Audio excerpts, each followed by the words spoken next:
Comment aider nos proches? Comment les écouter? Comment être en présence et les aider à avancer, les aider à aller à traverser une étape, les aider les soulager dans leurs circonstances? Comment être là? Comment être présent? Comment écouter? Aider nos proches? On va parler de ça. C'est vraiment quelque chose d'essentiel en termes de connexion du cœur, en termes de connexion humaine, de pouvoir être présent ou présente et d'aider une personne qui a besoin de soutien, qui a besoin d'aide, qui a besoin de l'aider à avancer plus vite, à avancer un petit peu mieux. On a tous ce potentiel de pouvoir s'aider les uns les autres, se soutenir les uns les autres et ensemble s'aider à monter, à évoluer, à aller plus vite. Pas forcément plus vite, mais plus efficacement, plus avec le cœur. Voilà. Et c'est pas quelque chose qu'on a appris à l'école, c'est pas quelque chose qui forcément nous a été transmis par nos parents. Comment écouter, comment être présent, comment aider une autre personne. C'est pour ça que je fais cette vidéo et j'espère pouvoir vous aider. Ça commence par une question de faire le choix d'aider. C'est pas parce qu'une personne commence à dévoiler des choses, à nous parler, qu'on dit « Ah merde, il faut que je le fasse ». Non, c'est une question de choix. Je choisis d'être présent, je choisis avec mes émotions, avec mon cœur, je choisis d'être là et d'aider cette personne, de l'aider dans cette étape en présence. Donc c'est un choix personnel. Ce n'est pas une obligation, ce n'est pas un devoir, c'est un choix personnel de vouloir aider avec son cœur. Effectivement, je regarde ma liste. Effectivement, c'est une question d'y aller avec le cœur. Notre mental, notre cerveau nous aide à prendre des décisions, nous aide à réfléchir, mais c'est un outil. Et le cœur aussi un outil, mais encore plus important, le cœur est le centre de nos émotions. Il reçoit et émet plus d'informations que notre cerveau. Techniquement, le cœur est vraiment important, est vraiment central sur notre être. Et c'est avec le cœur qu'on a plus facilement une connexion avec d'autres personnes. Donc, quand vous êtes en présence et que vous écoutez une autre personne, que vous la conseillez, allez-y avec le cœur. Le cœur saura prendre les bonnes décisions, saura dire les bonnes choses, saura approcher les choses de la meilleure façon. Ne pas dire que le mental ou le cerveau ne le ferait pas bien, mais le cœur y arrivera mieux. Voilà, par expérience, je peux vous dire ça.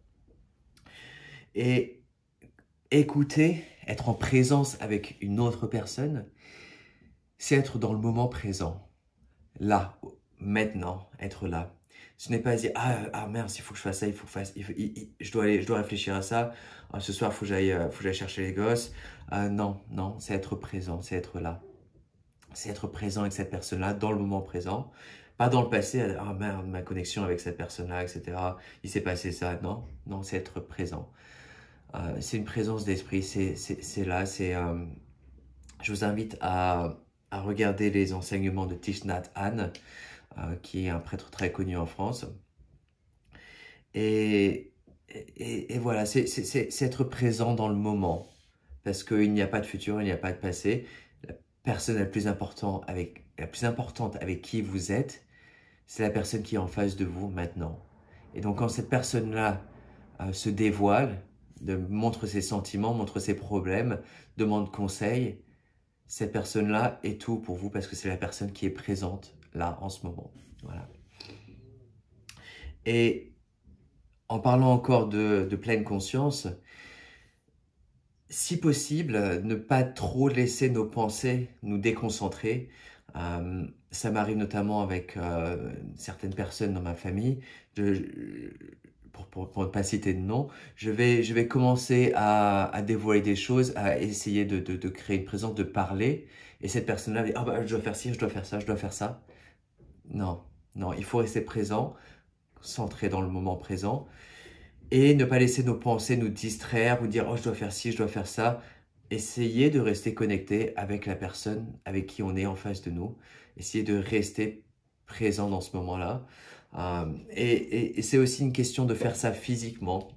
Voilà, on va pas rester de côté et dire Ah ouais, je t'écoute, ouais, tu sais, ouais, je t'écoute. Non, non, c'est être en face, faire face avec la personne, pas forcément de manière à la déconcentrer ou essayer d'être trop présent, mais clairement montrer l'intention qu'on est là. On est là pour aider. On se tourne et on dit voilà, on est présent.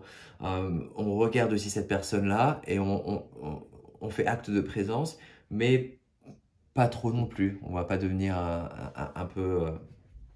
euh, voilà, on va faire ça sainement, on va dire. On va pas trop en montrer. Mais c'est une question d'être physiquement présent également, parce que le corps est important, le corps montre nos intentions, montre nos émotions. Donc être présent dans cet acte-là, c'est aussi physiquement. Et la chose la plus importante, la plus centrale dans cet acte d'être présent pour quelqu'un d'autre, pour écouter et conseiller, c'est écouter. Écouter. Mais vraiment écouter. Et ne pas faire d'autres choses, ne pas être ne pas essayer de se lever, de faire d'autres choses. Ah, je dois faire ci, je dois faire ça, ou je dois penser à ça. Non, c'est écouter. Écouter tout ce que la personne a à dire pleinement, avec nos oreilles, avec notre cœur. Être là et ne pas couper la parole. Ne pas interrompre. Quand une personne s'exprime et va par des moments difficiles, avec des émotions difficiles, exprimer des choses, il n'est pas question de couper et de dire « Ah, bah non, mais tu dois faire... oh, ben non, quand même, mais si, mais... » Non. Écoutez, être présent. Ne pas couper la parole. C'est important. Laissez la personne dire tout ce qu'elle a à dire jusqu'au bout et vous pouvez parler. C'est vraiment une qualité qui s'est perdue et qu'on peut retrouver avec noblesse, c'est de savoir écouter, de savoir écouter une autre personne, de ne pas couper la parole et éventuellement tenir la main si vous le sentez, ça dépend des personnes. Voilà, exprimer des mots, dire que je te comprends, je suis d'accord, je te comprends tout à fait et ne pas se concentrer à dire ah ben non. Ah oui, il faut que tu fasses ci, il faut que tu fasses ça, il faut que tu fasses ci, il faut que tu fasses ça. Commencez par dire je te comprends. Je te comprends. Ça va permettre à la personne de dire elle est entendue, qu'elle est soutenue. Je te comprends. Et une fois qu'on a compris, qu'on a exprimé, qu'on a compris cette personne-là, vous pouvez ensuite, par la suite, donner des conseils. Tous les conseils auxquels vous avez pensé, tout ce que vous pensez qui peut aider cette personne-là, qui peut l'aider à avancer dans son développement. Les conseils suivent. Mais c'est pas la première chose qui doit sortir. La première chose, c'est d'être présent, d'écouter, dire je te comprends. Oui, je sais que c'est difficile, je sais. Et ensuite, les conseils viennent. Et les jours suivants, après avoir écouté cette personne-là, n'hésitez pas à envoyer des petits messages pour dire j'ai pensé à toi, je suis là, si t'as encore besoin de parler, si t'as encore besoin ouais, de soutien, de conseils, n'hésite pas, je suis là. Et c'est important de montrer qu'on est disponible, qu'on est là, qu'on est disponible. Et pas forcément, même si on est occupé, même si on a plein de choses à faire, si on souhaite vraiment aider cette personne-là avec notre cœur, il faut montrer qu'on est disponible. Et souvent, elle comprendra qu'on est occupé, elle va essayer de montrer qu'elle souhaite parler, mais il y a toujours moyen d'arranger les choses, il y a toujours moyen pour deux personnes de se regrouper, de s'exprimer, et même finir par une accolade. En anglais, on appelle ça un hug.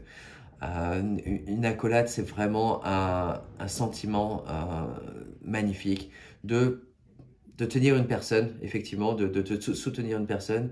C'est pas très culturel en France. Dans les pays français, là, en France, il n'y a pas vraiment d'habitude d'accoler. C'est plus on se fait la bise, on se serre la main, etc. C'est quelque chose qui est présent dans d'autres pays. Et je vous invite à importer ça dans vos habitudes, dans vos proches. J'ai essayé de faire un hug il était d'accord avec mon cousin et on voyait qu'il était mal à l'aise. Il savait pas. C'est tout nouveau. Euh, mais voilà, si la personne se sent, ça peut aider la personne si elle souhaite avoir une accolade. N'hésitez pas à faire ça. Ça peut vous aider tous les deux en plus. C'est vraiment magnifique d'avoir cette connexion du cœur.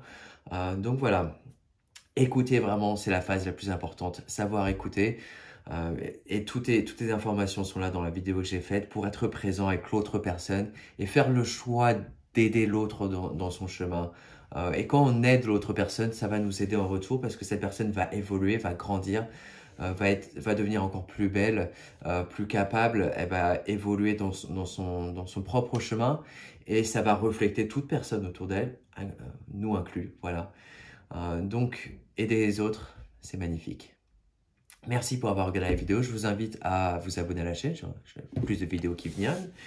Et puis à partager cette vidéo à d'autres personnes qui, vous pensez, vont pouvoir soutenir leurs proches. Et on peut faire effet cascade comme ça, on va tous se soutenir et on va tous s'entraider dans ce monde heureux et magnifique dans lequel on est. Voilà.